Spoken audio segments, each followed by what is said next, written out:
There's a specific kind of loneliness that doesn't happen when you're physically alone. It happens in crowded rooms, in conversations, in relationships, sometimes even sitting next to people who genuinely care about you. And that's what makes it so confusing. Because from the outside, your life might look completely normal. You have people around you. You reply to messages. You laugh at the right moments. You show up when you're supposed to. But underneath all of it, there's this quiet feeling that nobody actually knows you, not fully. And over time, that feeling becomes exhausting. You start wondering what's wrong with you, why connection feels temporary, why even after spending time with people, you still go home feeling emotionally untouched. But here's what most people don't realize. Loneliness is not always the absence of people. Sometimes it's the absence of emotional recognition, the absence of feeling understood. And once you understand the psychology behind that feeling, a lot of things about yourself start making sense. Because people who feel alone, even when they're not alone, usually learned very early in life that being physically present around others is not the same thing as being emotionally safe. Maybe you grew up around people who provided for you, but never truly saw you emotionally. Maybe your feelings were dismissed, minimized, interrupted, or ignored. Or maybe you were surrounded by people constantly, family, friends, classmates, but still felt invisible inside your own experiences. And when that happens repeatedly, the brain adapts in a very specific way. You stop expecting emotional closeness. Not consciously, quietly. Psychologically, humans are wired for something deeper than social interaction. We're wired for emotional attunement, the feeling that someone can emotionally recognize what's happening inside us without us constantly having to explain it. And when that attunement is missing long enough, loneliness becomes internal, even around people. This is why some of the loneliest people are not isolated people. They're emotionally disconnected people. There's a difference. Someone can spend all day around friends, coworkers, partners, family, and still feel profoundly alone because none of those interactions feel emotionally real. Everything stays on the surface.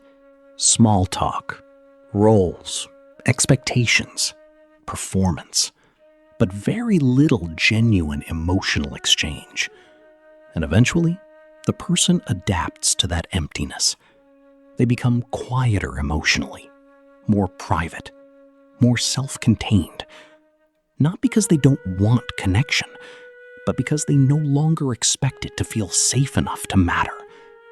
And this creates one of the strangest psychological contradictions. The more disconnected someone feels internally, the harder it often becomes for them to let people get close. Because when you've spent years feeling emotionally unseen, vulnerability starts to feel pointless. You think, they wouldn't understand anyway. So instead of expressing yourself honestly, you begin editing yourself. You share pieces, smaller versions, safer versions. You become emotionally available enough to function socially, but not enough to actually feel known. And people around you may never notice, because externally, you still seem normal. You smile, respond, participate. But internally, there's distance everywhere. And over time, that emotional distance starts affecting more than relationships. It changes your sense of identity. You stop feeling emotionally connected, not just to others, but to yourself. This is why people who feel chronically lonely often struggle to explain what they're actually feeling. Because the pain is subtle. It's not dramatic heartbreak. It's emotional starvation. Quiet, constant, difficult to describe. And modern life makes this worse. Because today, people are more socially connected than ever, while being emotionally disconnected at the same time. You can talk to people all day and never feel emotionally understood once. You can post your thoughts publicly and still feel privately invisible. You can receive attention without receiving connection. And the brain notices that difference. That's why loneliness isn't solved by simply being around people. It's solved by emotional safety, by presence, by feeling like you don't have to constantly perform a version of yourself to remain accepted. Now here's the deeper part most people avoid talking about. Sometimes the feeling of loneliness has less to do with other people and more to do with the relationship you have with yourself. Because many people learned to disconnect from their own emotions long before they disconnected from others. They became hyper-functional, distracted, productive, independent. Not because they were healed, but because staying emotionally busy felt safer than slowing down enough to feel what was actually underneath everything. And eventually, they lose touch with themselves, their real emotions, their real needs, their real exhaustion.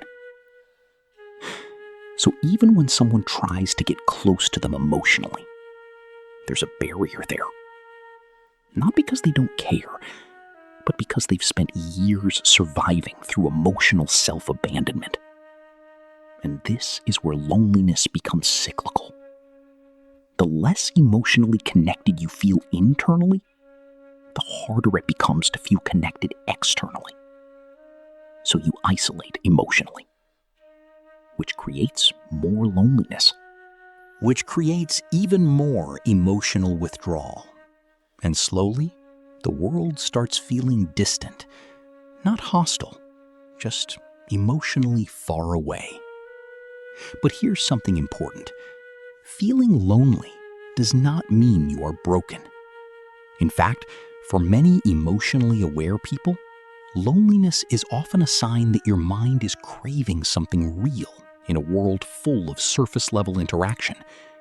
Your nervous system is not asking for more people.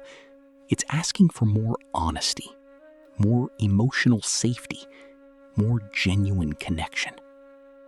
And healing starts when you stop treating loneliness like a personal failure and start understanding it as information.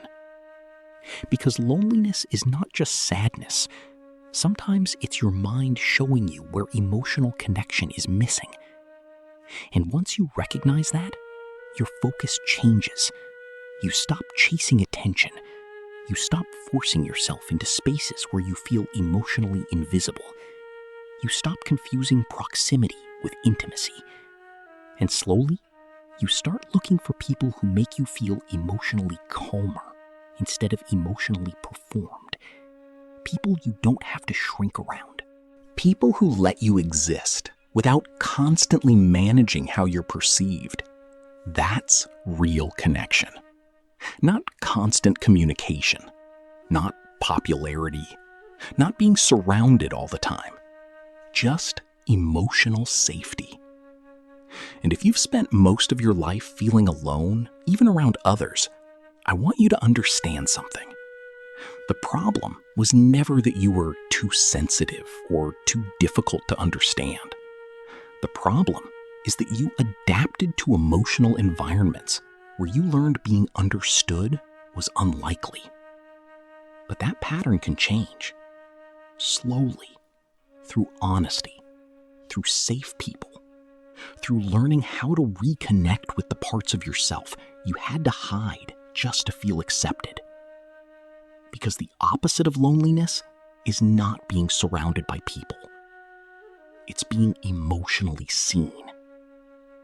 And once you experience that kind of connection, even briefly, you realize something important. You were never asking for too much. You were just asking for something real.